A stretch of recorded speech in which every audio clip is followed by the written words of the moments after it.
សូមស្វាគមន៍បងប្អូនមកកាន់ព័ត៌មានអន្តរជាតិនៅថ្ងៃទី21ខែតុលាឆ្នាំ2025នេះ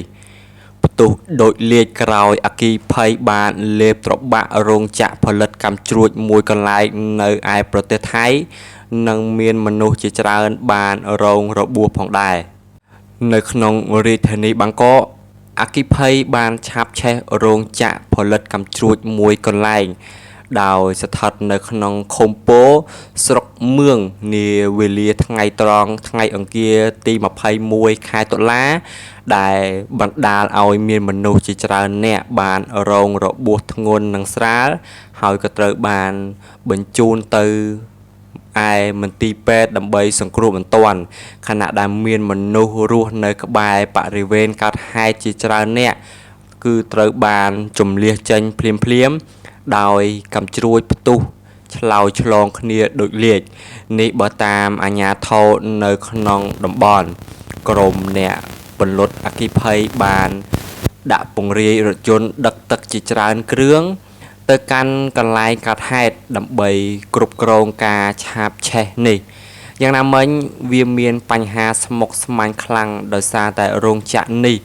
មានផ្ទុកសារធាតុដ៏ច្រើនសន្ធឹកសន្ធាប់អាជ្ញាធរក៏មានការព្រួយបារម្ភជាខ្លាំង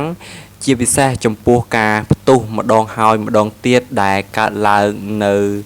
នឹងកន្លែងបង្ហាញអំពីហានិភ័យខ្ពស់នៅក្នុងការបំទុះបន្ថែមទៀតដើម្បីសុវត្ថិភាពអ្នកស្រុកនិងបុគ្គលិកមិនសំខាន់ទាំងអស់ត្រូវបានជំលះចេញពីតំបន់នោះនិងហាមដាច់ខាតចូលទៅកាន់តំបន់គ្រោះថ្នាក់មួយនេះអន្តរជាតិបានដឹងរួចទៅហើយតែយោធាថៃប្រឹងប្រកែកមិនបានប្រើអាវុធគីមីជីវសាស្ត្រមកឈ្លានពានទឹកដីកម្ពុជានៅក្នុងរាជធានីបាងកកកងទ័ពភូមិន្ទថៃបានក្រវីក្បាលដោយគោស្រង់ទឹកជុំវិញការប្រើប្រាស់អាវុធគីមីជីវសាស្ត្រមកឈ្លានពានមកលើប្រទេសកម្ពុជា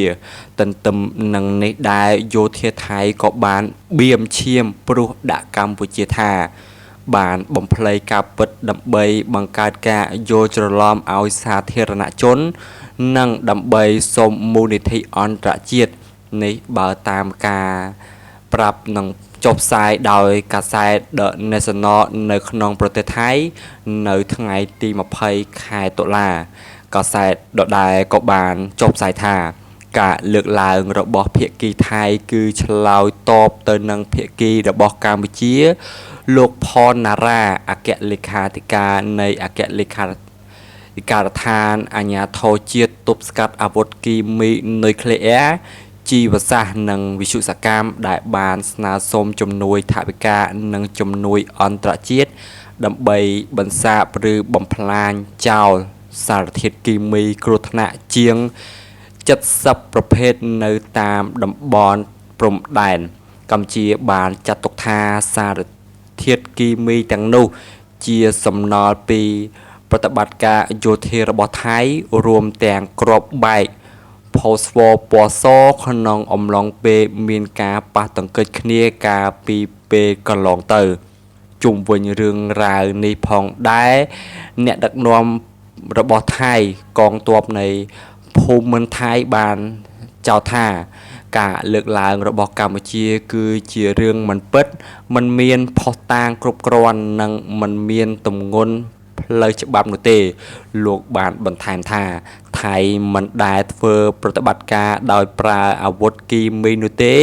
ហើយតាក់ទងទៅនឹងគ្រាប់បែកផូស្វ័រពណ៌សត្រូវបាន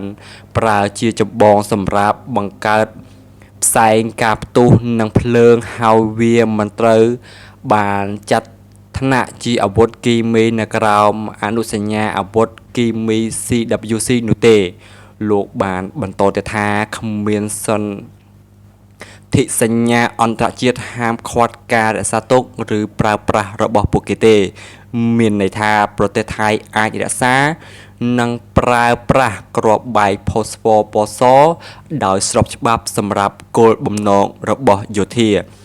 ជាមួយនឹងគ្នានេះដែរយោធាថៃក៏បានសង្កត់ធ្ងន់ថាអាវុធ Post War ពណ៌សត្រូវបានគ្រប់គ្រងយ៉ាងតឹងរ៉ឹងសម្រាប់តែប្រើប្រាស់ប្រឆាំងទៅនឹងគោលការណ៍យោធាតែប៉ុណ្ណោះនិងមិនត្រូវបានប្រើប្រាស់ដើម្បីបង្កគ្រោះថ្នាក់ដល់ជនស៊ីវិលឡើយហើយប្រតិបត្តិការយោធាថៃទាំងអស់ប្រកាន់ភ្ជាប់នៅច្បាប់អន្តរជាតិនិងស្តង់ដារមនុស្សធម៌ទោះជាយោធាថៃប្រឹងប្រកែកយ៉ាងណាក៏ដោយ